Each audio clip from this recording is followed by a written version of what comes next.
Assalamualaikum warahmatullahi wabarakatuh.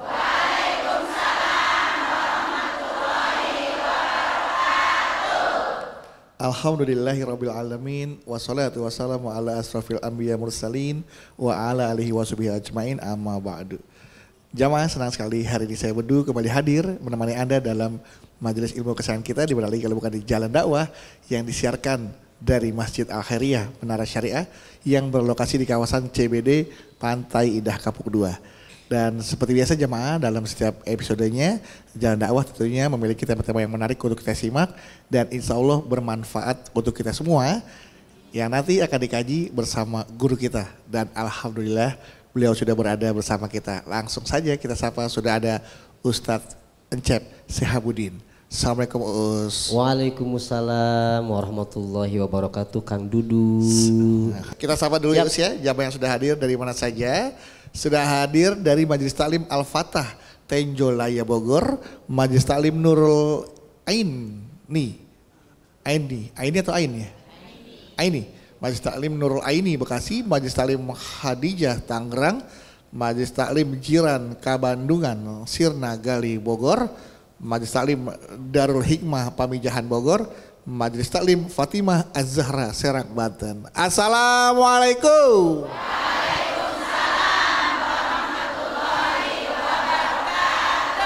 Kita ketemu lagi di Jalan Dakwah BTV. Ayo berkah.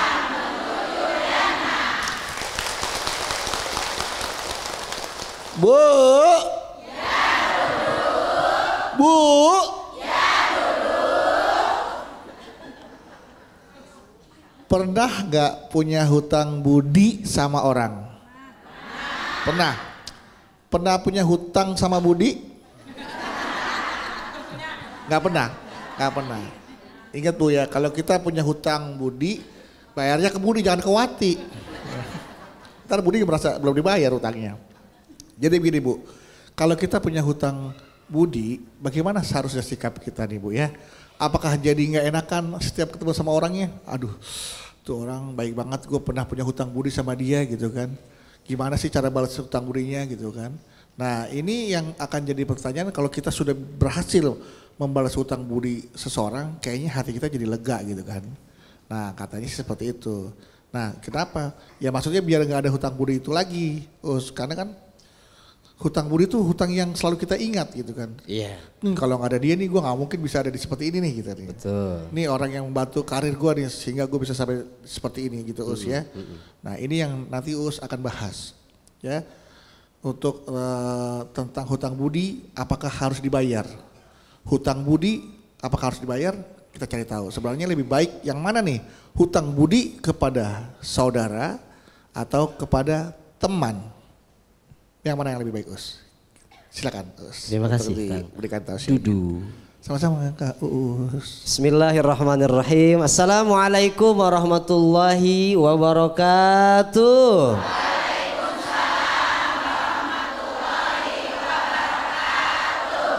Bu. Ya, alhamdulillahirabbil alamin. Allahumma sholli ala sayyidina Muhammad wa ala ali sayyidina Muhammad amma ba'd. Ibu sehat? Masya Allah. Ada ungu, ada hijau, kuning, ada hijau. Luar biasanya warna-warni. Blue itu biru. Air? Water. Buku biru. Blubuk. Udah, boleh saya lanjutkan? Ayo lanjut. Baik, Ibu pernah dengar ada yang disebut dengan utang budi? Jadi ada utang yang utangnya itu tidak tercatat di bank, tidak tercatat di WA ibu-ibu. Ada yang namanya utang. Ini gimana Ustadz? Saya harus bayar nggak kalau saya punya utang budi? Terus kalau ngutang budi itu ada bunganya apa enggak gitu kan? Bu, apa Bu? Terus ada yang jawab, Bu. Ini kalau kata Kang Bedu, kita ini kan zon politikon. Asik. Tahu artinya apa? kita ini kan makhluk sosial, pasti akan butuh orang lain. Butuh bantuan orang lain. Kadang hari ini kita yang dibantu, besok kita yang ngebantu. Nah ini gimana Ustadz? Ketika kita dibantu sama orang, terus kita punya utang budi sama orang, harus dibales atau tidak? Apa kata Nabi? Malam yashkurin nas lam yashkurillah. Orang yang tidak bisa berterima kasih sama manusia, maka orang itu tidak akan bisa bersyukur kepada Allah. Hadis ini mengajarkan kepada kita bahwa berterima kasih kepada orang yang berbuat baik ke kita merupakan bentuk syukur kita kepada Allah. Atau jadi gimana Ustadz, harus dibayar enggak utang budinya? Bukan masalah harus atau enggaknya, tapi tahu diri. Tahu diri. Ini mah ada orang yang udah berbuat baik sama kita, boro-boro ngebales kebaikannya, terima kasih aja enggak. Pas ditanya, lu mah udah dibantu kagak tahu terima kasih. Apa jawabannya Bu? Gua mah kagak minta dibantu ya. Ada orang yang begitu ada? Kalau tidak bisa membalas kebaikan, minimal terima kasih. Diajarkan sama Nabi Ibu, man sona'a ilaikum ma'rufan fakafi'uh, kata Nabi. Kalau ada orang lain yang berbuat baik kepadamu, kepada kita Ibu, balas kebaikannya. Fa illam tajidu ma tukafiuna fad'ulah. Kalau kita nggak mampu membalas kebaikannya, cukup dengan doakan. Misal, nih Kang Bedu saya bawa dari kampung, saya bawa ke Jakarta. Dari kampung. Ya. Saya kan di sini sebagai direktur. Siapa Ustadz? Kamu baru dari kampung? Iya Pak. Kamu sekarang kerja di tempat saya. Ya. 20 tahun yang akan datang jadi manajer. Oh. Kabar. Mantap. Manajer sekarang. Manajer. Jangan lupa, dulu yang membawa kamu dari kampung ke sini adalah saya. Terima kasih Pak Ustadz. Terima kasih doang. Udah terima? Apa nih? Hah? WA saya. Oh WA saya. Saya tulis terima kasih. Jadi kalau kita nggak bisa ngebalas kebaikan, minimal doain terus orang yang berbuat baik ke kita sampai kita merasa kayaknya udah deh, ini udah lunas deh utang budi saya. Gitu ya Bu ya. Masalahnya bukan harus dibalas atau tidak, harus dibayar atau tidak, tapi tahu diri. Karena berterima kasih kepada manusia bentuk syukur kita kepada Allah. Jadi ingatlah kebaikan orang kepada kita, tapi lupakanlah kebaikan kita kepada orang. Cakep. Quotes of the day. Wow. Baik Ibu, tepuk tangan untuk Uus. Ya. Sekarang kesempatan untuk bertanya. Siapa yang mau bertanya? Siapa yang mau bertanya? Siapa yang mau saya? Ada yang mau saya, alhamdulillah ada yang mau saya. Iya, oke, silakan. Mana Ibu? Assalamualaikum warahmatullahi wabarakatuh. Waalaikumsalam warahmatullahi wabarakatuh. Mohon izin bertanya kepada Pak Ustadz. Iya boleh Ibu, silakan. Begini Pak Ustadz. Ibu siapa namanya? Oh iya, saya Ibu Alia dari Masjid Taklim Jiran, Bogor, Taman Sari. Ibu Alia ya? Iya. Alhamdulillah sudah naik, sebelumnya sanawiyah nih Ibu ya. Ibu Alia, iya Ibu Alia. Baik Pak Ustadz, saya ingin bertanya. Di sini bertanya tentang saudara saya. Jadi saya punya saudara, kebetulan memang ekonominya sangat sulit sekali. Sangat sulit sekali. Iya. Beliau tidak memiliki kendaraan roda 4 ataupun mobil. Adapun kendaraan roda 2-nya dipakai kuliah anaknya di luar kota. Jadi dia tidak punya satupun kendaraan yang beroda. Iya. Oh.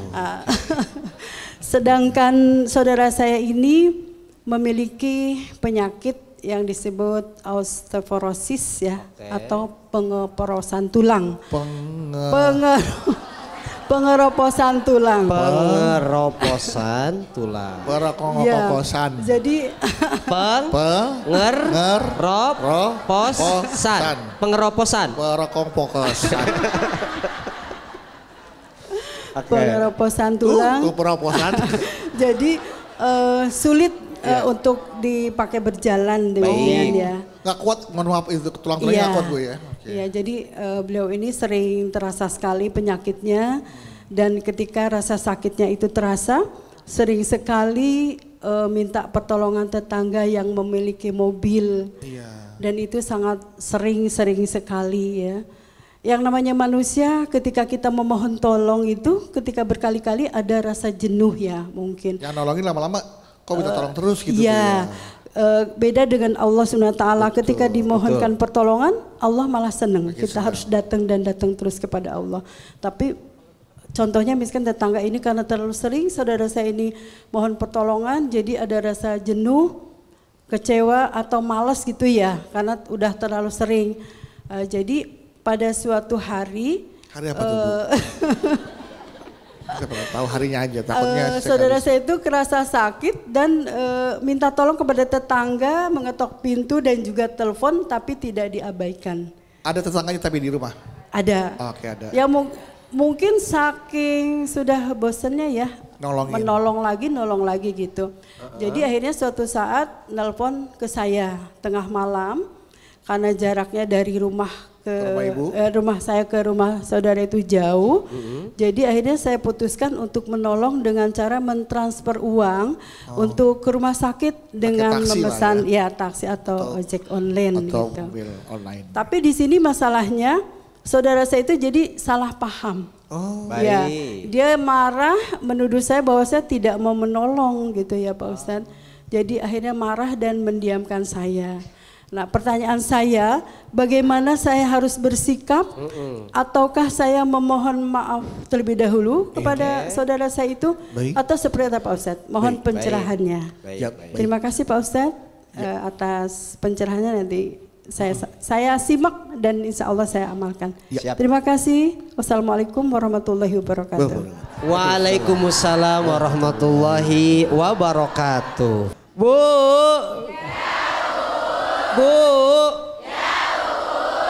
ada dua yang mau saya sampaikan. Yang pertama, ini pelajaran bagi kita.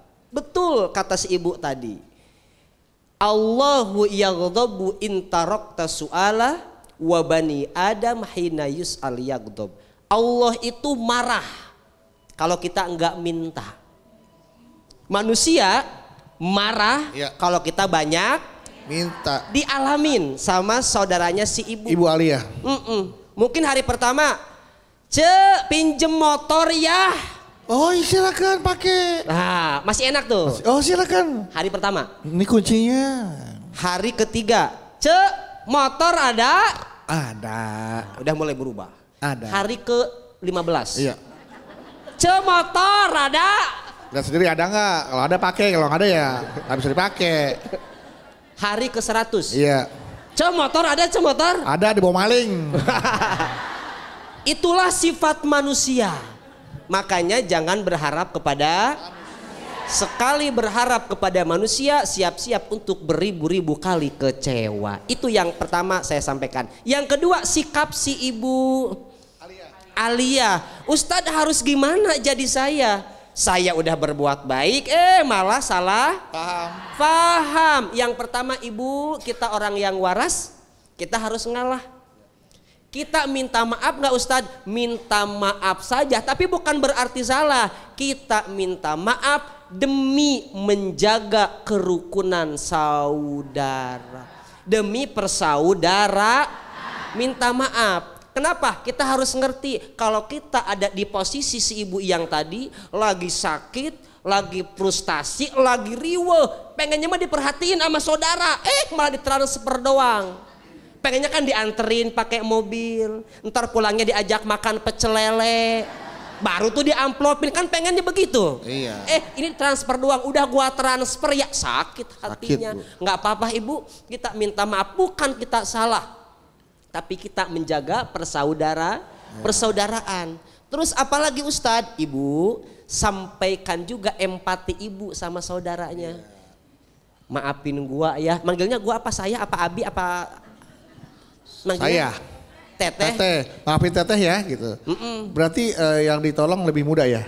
Oke, itu Ibu ngasih empati aja sama saudaranya. Maafin teteh ya, teteh lagi kebetulan nanggung sama si ayah gitu.